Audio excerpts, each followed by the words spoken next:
Bonjour à tous et bienvenue à Catch Club. Alors écoutez, aujourd'hui on est le dimanche 27 janvier 2019 et c'est l'anniversaire de la chaîne. Catch Club a 1 an aujourd'hui. Honnêtement je sais pas quoi vous dire et en même temps j'ai trop de choses à vous dire limite. Donc je vais pas le faire maintenant pendant la review de NXT.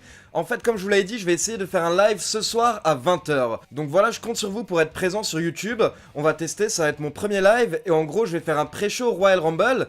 Donc on va revenir une dernière fois sur la carte du Royal Rumble et les grosses rumeurs qui sont sorties ce week-end. On va revenir également sur les news dont j'ai pas pu parler cette semaine, notamment Ronda Rousey et son départ potentiel, Roman Reigns qui va jouer dans un film, et John Cena qui serait potentiellement blessé. Et enfin, on reviendra donc sur mon anniversaire. J'en profiterai pour répondre à vos questions grâce au chat. Et voilà, je vous parlerai un petit peu de l'année passée, ce que ça représente pour moi et les futurs projets de Catch Club. D'ailleurs, en parlant de projets, hier soir, j'ai sorti le premier podcast de la chaîne. Donc c'est un épisode de 1h45 que je fais en compagnie de Yann Colby de la chaîne Wrestling Clinic, où en gros, on revient sur la semaine de la WWE pendant 2 heures et on rentre en détail dans tout ce qui a été intéressant cette semaine. Merci à tous déjà d'avoir été là hier soir. Vous avez été plus de 2000 durant la diffusion et vous êtes déjà plus de 6000 à avoir regardé la vidéo et honnêtement il y a vraiment beaucoup de bons retours. Apparemment vous avez beaucoup aimé la dynamique entre Yann et moi, donc vraiment merci beaucoup et on continuera, on va vous sortir d'autres podcasts. Mais donc d'abord si on est là aujourd'hui c'est pour la review de NXT TakeOver Phoenix. Encore une fois, un show phénoménal avec 2 matchs qui sont particulièrement sortis du lot selon moi. Donc c'est parti pour la review. Donc comme je vous l'avais dit dans les pronostics qui sont sortis hier après-midi, il y avait 5 matchs pour cette carte. Et donc le show a débuté avec le match pour le championnat par équipe entre les champions Kyle O'Reilly et Roderick Strong, accompagnés par Bobby Fish d'ailleurs, contre les War Raiders. Alors déjà, entrée monumentale pour les War Raiders, avec différents vikings qui sont venus en armure, avec une lance et avec un bouclier. Et donc on a vraiment eu le droit à une entrée qui en jetait, c'était vraiment très cool. Et ça pouvait te faire penser que ça allait être une grande soirée pour eux. Et donc comme je vous l'ai dit, selon moi en fait hier soir, il y a 2 matchs qui sont particulièrement sortis du lot. Et donc le premier justement c'était l'opener, c'était ce match par équipe. On a tout simplement eu le droit à une guerre totale entre les 4 catcheurs, mais honnêtement en fait NXT nous donne à chaque fois des matchs incroyables quand c'est des matchs par équipe. Au début du match en fait c'était très intense et à un moment les War Raiders ont commencé à dominer et donc Raw tout simplement utilisait Hanson comme une arme, il le soulevait et il le jetait sur ses adversaires. Ensuite, il y a eu une longue période durant le match en fait où c'est l'Undisputed Era qui a dominé et donc le but c'était vraiment d'effectuer un travail 2 contre 1 où ils fatiguaient en fait leur adversaire et ils l'empêchaient d'aller effectuer le tag. Donc d'abord ils ont fait ça longuement sur Hanson et après sur Raw. Et donc forcément à la fin ça a accéléré comme jamais et en fait c'est ça ce que j'adore, c'est quand parfois les 4 lutteurs se retrouvent dans le ring et là bim, chacun met un coup à l'autre sans arrêt, c'est prise sur contre etc. Il y avait de l'action non-stop. Franchement j'imaginais en fait les producteurs derrière qui ont produit ce match et je me disais bravo à eux parce que vraiment ils ont su expliquer aux catcheurs ce qu'il fallait faire et il y avait vraiment un très bon travail collectif. Et au final les Undisputed Era avaient beau essayer tous leurs finishers, clairement ça ne marchait pas. À partir de là la foule a commencé à chanter This is awesome, donc c'est magnifique, c'est génial. Et Hanson qui nous a vraiment fait preuve d'une agilité assez folle pour un mec de son gabarit, il nous a fait 2 fois la roue en fait durant le match pour éviter des prises, puis à la fin il a fait un backspring, honnêtement ça c'est quelque chose de fou où tu te jettes sur les cordes en te mettant sur les mains pour après mettre des coups de coude à tes adversaires. Franchement c'est assez fou de faire ça quand tu pèses honnêtement je sais pas, je dirais 110 ou 120 kilos au moins pour Hanson. Et donc au final au bout de 17 minutes de folie, les War Raiders ont porté le Fallout sur Kyle O'Reilly pour la victoire. Donc vainqueur et nouveau champion par équipe de NXT, les War Raiders. Et honnêtement c'était mérité et bravo aux 4 catcheurs quoi, parce que c'était tout simplement un match génial. Premier match absolument à voir par rapport à NXT TakeOver, le match par équipe, allez le voir, trouvez-le sur internet parce qu'il est fou. Alors ensuite la caméra nous montre rapidement qu'on a les lutteurs de NXT UK, Pete Dunne et Toni Storm dans la foule. Et on enchaîne avec le deuxième match, Kassius Ohno contre Matt Riddle. Donc pour info, comme je vous l'avais expliqué dans les pronos, Matt Riddle a actuellement 2 victoires sur Kassius Ohno, et là c'est un petit peu la dernière chance pour Ohno de prendre sa revanche. Et donc en fait ce soir il y a eu un petit problème au niveau du booking, c'est le 2e et le 4e match. En gros, le 2e et le 4e match de la soirée, à chaque fois, sont passés après des matchs tellement fous qu'honnêtement, la foule n'avait pas énormément d'énergie et elle était clairement moins à fond dedans. Donc bon, il y a eu un petit peu de réaction quand Matt Riddle a fait son entrée, et après, il y a eu littéralement 0 réaction quand Kassius Ohno a fait son entrée. Donc j'ai trouvé ça un petit peu dommage, parce que la foule avait totalement l'air de s'en foutre de Ono, mais après c'était aussi le fait qu'elle était épuisée par rapport au match précédent. Donc honnêtement, moi là personnellement j'ai un petit peu vu la limite en fait de la carte de NXT. C'est super d'avoir 5 gros matchs, mais le problème c'est que ça épuise la foule, et donc il y a des matchs où la foule n'est absolument pas du tout dedans. Du coup je pense qu'il faudrait ajouter 2 angles en fait lors de NXT TakeOver. Un petit squash match en début de show par exemple, là à ce moment là ça aurait été parfait pour calmer la foule, comme ça en fait Matt Riddle et Kairi Sono auraient moins souffert. Et donc voilà pour le match entre Matt Riddle et Kairi Sono, très rapidement c'était assez violent. D'ailleurs il y a eu un moment qu'ils ont montré au ralenti, parce que Kairi Sono a mis un gros coup de pied dans la gueule de Matt Riddle, et en fait il a pas réussi à se retenir, qu'il a tout simplement écrasé la mâchoire de Matt Riddle, qui était légèrement en sang en fait par la suite durant le match. Mais au final ce n'était pas assez pour l'arrêter, au contraire ça l'a même réveillé en fait. Du coup à la fin Ono était un petit peu en panique, il a même essayé de faire la paix avec Matt Riddle en lui proposant un fist bump, mais Matt Riddle a refusé, il lui a porté un coup de genou, et en fait après donc Ono était au sol, et Matt Riddle l'a attrapé par les bras, et il a commencé à l'enchaîner de coups de coude, jusqu'à ce que Ono tap out, donc il l'a abandonné en fait. Donc Matt Riddle remporte le match suite à une série de coups de coude, en gros il s'acharnait en fait sur Kairi Sono à la fin, qui n'en pouvait plus. Ensuite le troisième match de la soirée, c'était le match pour le titre nord-américain, entre le champion Ricochet et le challenger Johnny Gargano, Johnny Wrestling ou encore Johnny Takeover. Et donc là, je vais être simple, c'était le meilleur match de la soirée. Et bon, je veux dire, on est que au mois de janvier, mais ça peut potentiellement être un des meilleurs matchs de l'année tout simplement. Je l'ai dit sur Twitter hier soir pour toutes les personnes qui étaient avec moi en fait. Comme je vous l'ai dit, que ce soit pour NXT TakeOver ou pour le Royal Rumble, je donne mes impressions en direct en fait par écrit sur Twitter, @lecatchclub. Donc n'hésitez pas à me rejoindre sur Twitter. Et en fait hier soir, pendant ce match, d'abord j'ai juste mis un tweet. C'est les gars, écoutez là je peux pas tweeter parce que ce qu'on regarde c'est tout simplement trop fou. Donc kiffez, concentrez-vous sur ce match et kiffez quoi. Et à la fin du match, donc tout simplement j'ai tweeté en disant que j'en attendais beaucoup de ce match, mais que les catcheurs m'ont ébloui. Ils m'ont donné encore plus que ce que j'espérais, et à côté de ça, mention spéciale à Johnny Gargano. Parce qu'en fait, comme je l'avais dit un petit peu dans mes pronos, Ricochet était là et c'est son côté athlétique qui joue. En gros, Ricochet, il peut tout faire dans un ring, et donc à côté de ça, par contre, il faut un adversaire qui maîtrise la psychologie.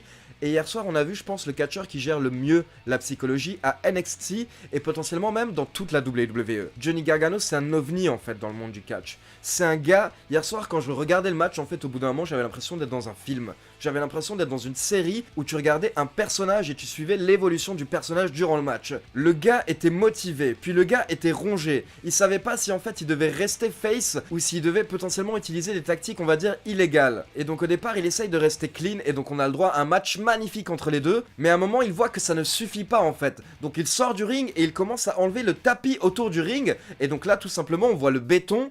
Donc on s'attend à une grosse prise sur le sol en fait de la part de Johnny Gargano. Et donc au final, il regarde le sol, il hésite, mais il décide de ne pas utiliser le sol et il retourne dans le ring pour se battre face à Ricochet. Et donc là, encore une fois, on assiste à plein de prises, plein d'échanges, mais Gargano n'arrive toujours pas à battre Ricochet. Donc au bout d'un moment, il pète un câble et donc il sort Ricochet du ring et il le jette contre le poteau de coin de ring. Et ensuite, au final, il prend la mauvaise décision et il lui porte une souplesse directement sur le béton. Honnêtement, je me souviens plus très bien si c'était une souplesse ou un brainbuster, mais en tout cas, il a explosé Ricochet sur le sol. Et donc ensuite, il ramène Ricochet dans le ring et il lui porte son slingshot DDT pour la victoire. Donc vainqueur et nouveau champion nord-américain, Johnny Gargano. Honnêtement, le match a duré près de 25 minutes, et voilà, si vous avez un match à regarder sur NXT TakeOver, choisissez celui-là et regardez-le. Posez-vous et kiffez quoi. Kiffez ce que c'est le catch à l'état pur en fait. Parce que là, t'as tout. T'as le côté athlétique et t'as les émotions, ce qui fait que c'est génial en fait. Et donc pour info, moi dans mes pronos j'avais annoncé la victoire de Johnny Gargano, et à côté de ça j'avais annoncé que Tommaso Ciampa conserverait son titre et qu'on finirait la soirée avec les deux membres de DIY réunis avec une ceinture chacun. Donc on va voir ce qui s'est passé. Mais avant ça on passe au quatrième match de la soirée, donc le match pour le championnat féminin entre la championne Shayna Baszler et Bianca Belair. Donc comme je vous l'ai dit, ce match a également souffert de sa position en fait parce qu'il était après un très gros match, du coup c'était difficile et la foule était un petit peu moins à fond dedans. Après on a tout de même eu le droit à un très bon combat entre les deux lutteuses. Et forcément, encore une fois, comme j'en avais parlé dans les commentaires, au bout d'un moment, il y a eu des interventions de la part des amis de Baszler, donc Jessamyn Duke et Marina Shafir. Et donc à la base, Bianca Belair, malgré tout, a réussi à les éviter et à continuer le match, et donc elles sont intervenues intervenues une première fois, puis elles sont intervenues une seconde fois alors que Bianca Belair allait porter un fort 50 splash. Du coup elle l'a raté et elle s'est retrouvée dans le Kirafuda Clutch de Shayna Baszler, son finisher. Et donc là elle a essayé de tenir pendant assez longtemps, près d'une minute même je crois, mais au final au bout d'un moment elle est tombée dans les vapes et donc l'arbitre a fait sonner la cloche. Donc vainqueur et toujours championne,